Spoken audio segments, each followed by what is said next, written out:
What is going on, everybody? I am Josh Davis, and I am late to the game here with Prison Architect. I've been streaming this game live over the last few weeks and posting a longer video series on the channel here, but I thought I would create some more bite-sized type videos of just going over some of the basics for newer players, because it is one of my all-time favorite games.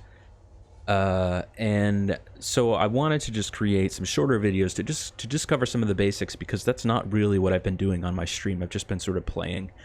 So the first video I wanted to cover is the deployment screen here at the bottom, and I'm starting with the deployment screen because I think it is probably the most important screen in the game, and it can be the most not really difficult, but just sort of involved screen. And I've come across some players on the stream who have been watching me play and just haven't known about some of the little things that I've been doing with it. So I wanted to start with this screen because, again, I think it is the most important screen in the game from my standpoint. So let's just start here with the different colored boxes here and what these relate to. So there's minimum security, medium security, maximum security, super max. What these are is if you select one of these boxes and then click a square. So for example, I'm going to click the medium security and click on this cell block here. It turns the entire thing orange. And basically what that means is this whole section, this whole block, is only going to be allowed to be occupied by medium security inmates. So, and again, staff and guards, of course, can still go there. But if I have minimum security inmates, they cannot go in this area. So these color boxes are good for sectioning off certain parts of your jail that you want to be reserved for certain groups. I don't normally use the minimum security and the medium security. I normally have a section set up for maximum security and then a super max area. You can see that I have going on up here. So otherwise, most of the other sections are shared. And you can see, if I just turn the deployment off, you can see I have my jail is basically one large building surrounded by a fence.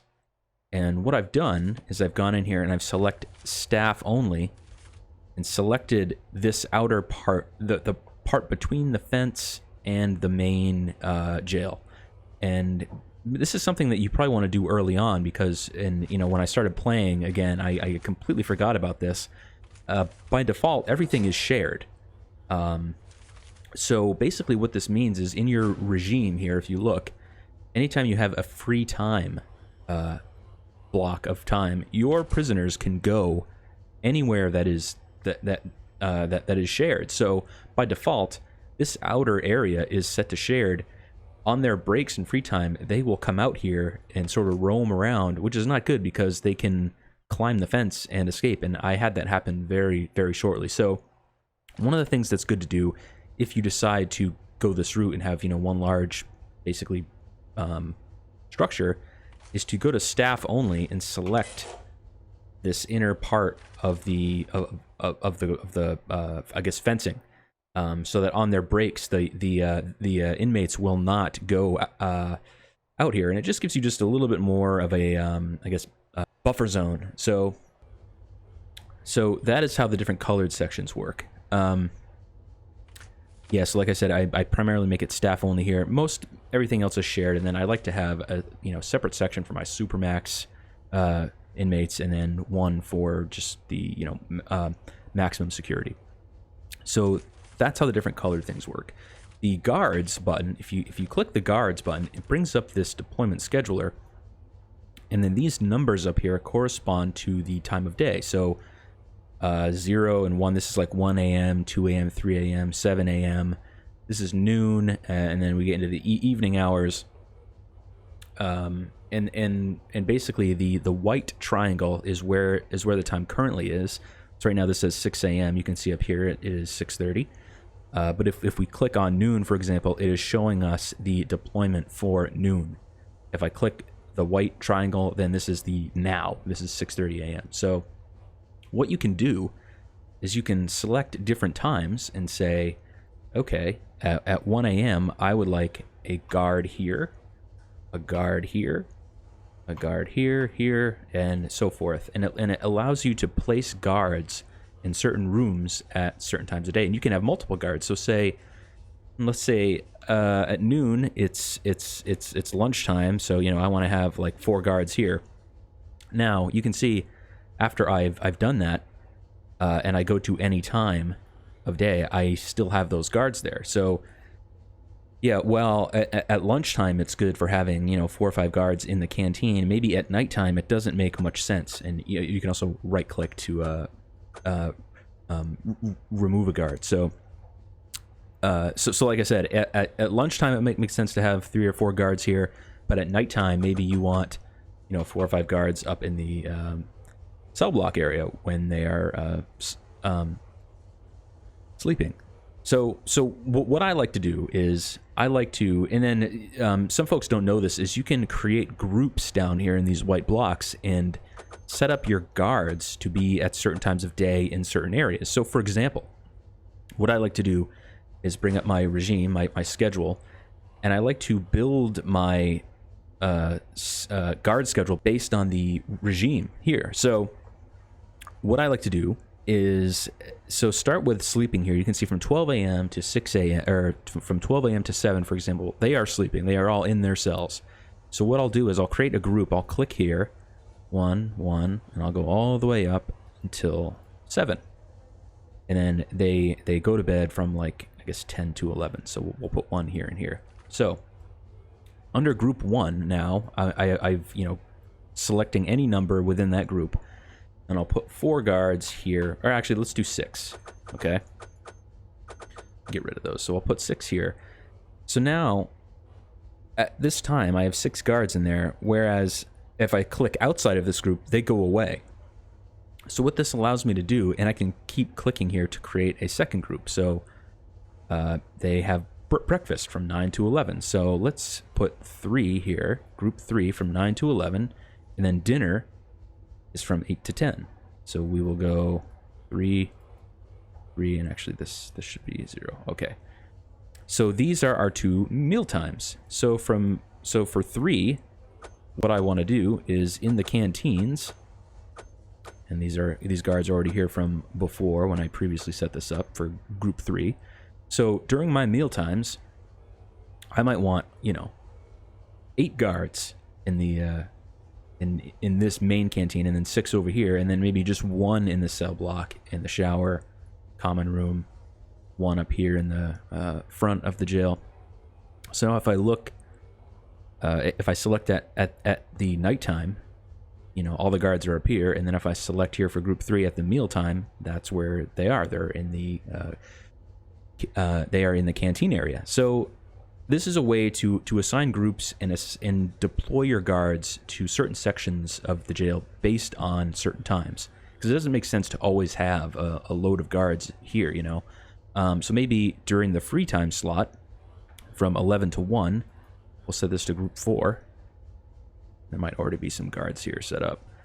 This will be the yard time, and I'll put, like, you know, 10 guards up here in the yard, and maybe, you know, 1 in the cell block and 1 in the canteen. So here at 4, you can see in the free time, when they're most likely to be in the yard, there's a lot more guards here. If I select during a meal time, most of the guards are here, and maybe we just want 1 out in the yard. So this is a way to assign guards based on a certain time of day. The other 3 important ones here are the patrol buttons. So if I select guard patrols, you can see there are these dotted lines, and you can click and drag to create a new guard patrol, like so. And these also correspond to the groups as well. So here at nighttime, if I click on group 1, we have 3 guards and 3 guards that are on this route. They are doing a guard patrol in the cell block at night while they are asleep. You can click on the route to station a guard, and you can right-click to remove them. You can also right-click to remove the route altogether.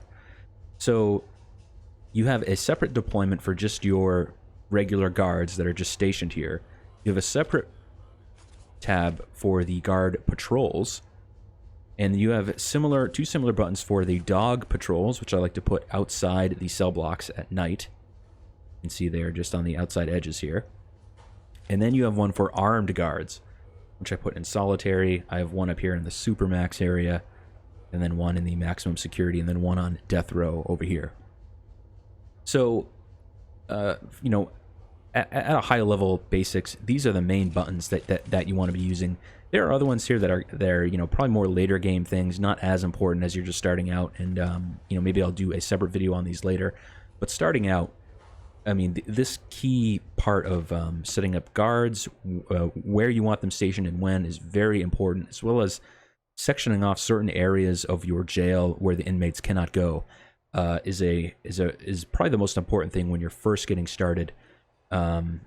And you know, one of the areas of the screen that you want to learn how to use, and you will get a lot of bang for your buck here. You'll keep your jail more secure. You'll have guards stationed where they should be at the correct times, and hopefully you'll be able to keep up your days without an incident number going much higher than just 2 or 3, and hopefully you can get it up to, you know, 14, 15. Start getting that sweet cash. So that's it for this quick video. Thanks for watching. If you found this content helpful, if you enjoy the videos, please like, please subscribe. It is a huge help. Also, you can come watch me play live on stream and hang out at twitch.tv/LateToGameTV. For right now, I'm streaming almost daily, except on the weekends. But I do update my schedule there. I unfortunately did get a job recently, so I am going to be going back to work full-time, and might only be streaming 1 or 2 nights a week now going forward. So please go find the stream. You can also follow me on Twitter at LateToTheGame15. And thanks for watching. Hope to see you around the stream. Cheers.